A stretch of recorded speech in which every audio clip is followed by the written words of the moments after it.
আসসালামু আলাইকুম everyone, welcome back to my channel. আজকে আমি আপনাদের সঙ্গে শেয়ার করব চিংড়ি শুটকি দিয়ে ভীষণ মজার একটি ভর্তা রেসিপি। আর এটা যদি পাটায় বেটে তৈরি করা হয় তাহলে কিন্তু খুবই মজার হয়। আমি কিন্তু লাউয়ের খোসা দিয়ে চিংড়ি শুটকির ভর্তা তৈরি করব। আর এভাবে ভর্তাটা তৈরি করলে খেতে খুবই টেস্টি হয়। এ পর্যায়ে শুটকিগুলোকে আমি ধুয়ে নিব। এজন্য ফুটন্ত গরম পানি শুটকির মধ্যে দিয়ে দিয়েছি। তারপর খুব ভালোভাবে নেড়ে চেড়ে পানি থেকে উঠিয়ে নিব। দিয়ে কিছুক্ষণ লবণ এবং লেবু দিয়ে খুব ভালোভাবে একটু মাখিয়ে রেখে দিব, যাতে এক্সট্রা একটা শুটকির স্মেল থাকে সেটা কিন্তু আর থাকবে না। যারা শুটকি খেতে পছন্দ করেন না তারাও পছন্দ করবেন। আর এখনও যারা আমার চ্যানেলটি সাবস্ক্রাইব করেনি তাদের জন্য সাবস্ক্রাইব করা অনুরোধ রইল। এই পর্যায়ে আমি কাঁচামরিচ এবং পেঁয়াজ, রসুনের কোয়া করে নিয়েছি। 2টা পেঁয়াজ মিডিয়াম সাইজে দিয়ে দিয়েছি, 2টা রসুন কোয়া করে নিয়েছি এবং কিছু কাঁচামরিচ দিয়ে খুব ভালোভাবে ভেজে নিচ্ছি। তারপরে নিয়ে নিব শুকনো মরিচ। শুকনো মরিচও খুব ভালোভাবে ভেজে নিতে হবে। একটু সময় নিয়ে শুকনো মরিচগুলোকে ভেজে নিয়ে তারপরে উঠিয়ে নিচ্ছি। তারপর দিয়ে দিচ্ছি চিংড়ি শুটকি। চিংড়ি শুটকিগুলোকে কিন্তু লেবু লবণ দিয়ে ভিজিয়ে রাখার পর আবারও কয়েকবার পানি পাল্টে পাল্টে খুব ভালোভাবে ধুয়ে নিচ্ছি।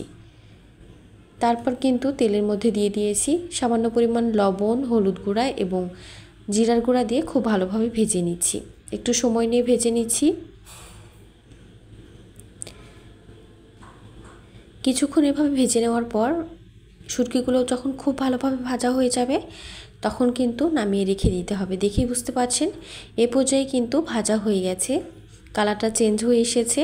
আর খুব ভালোভাবে ভেজে নিতে হবে, কারণ ভেজে নিয়ে যেহেতু ভর্তাটা তৈরি করে নিব। এ পর্যায়ে আমি সামান্য তেল দিয়ে দিচ্ছি।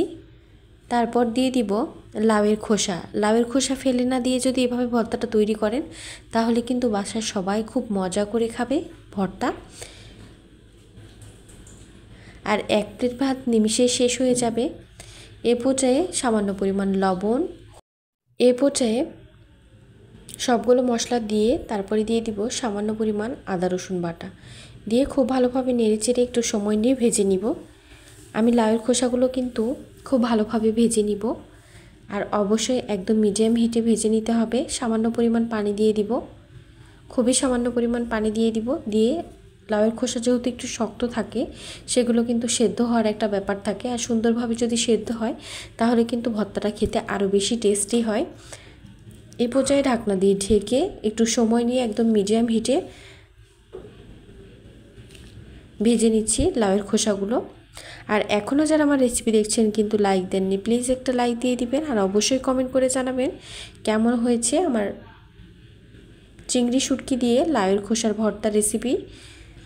এ পর্যায়ে খুব ভালোভাবে নেড়েচেড়ে ভেজে নিতে হবে। একদম লো হিটে দিয়ে আমি অনেক সময় ভেজে নিয়েছি, তাহলে কিন্তু লাউয়ের খোসা যে একটা এক্সট্রা স্মেল থাকে এবং খুব ভালোভাবে ভাজা হয়ে যায়। এই পর্যায়ে আমি প্রথমে যে মরিচ, কাঁচামরিচ, পেঁয়াজ এবং রসুনের কোয়া ভেজে রেখেছিলাম সেটা কিন্তু আমি খুব ভালোভাবে বেটে নিচ্ছি।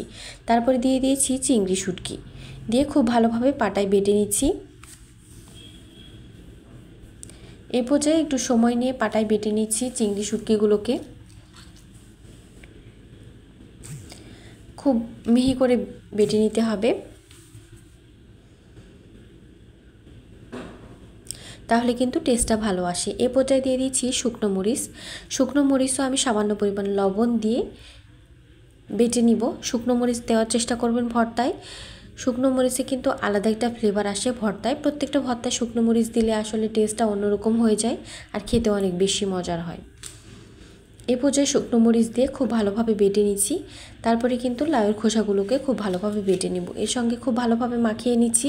চাইলে এভাবেও ভর্তাটা পরিবেশন করতে পারেন, শুধু সরিষার তেলটা দিয়ে মাখিয়ে নিয়ে।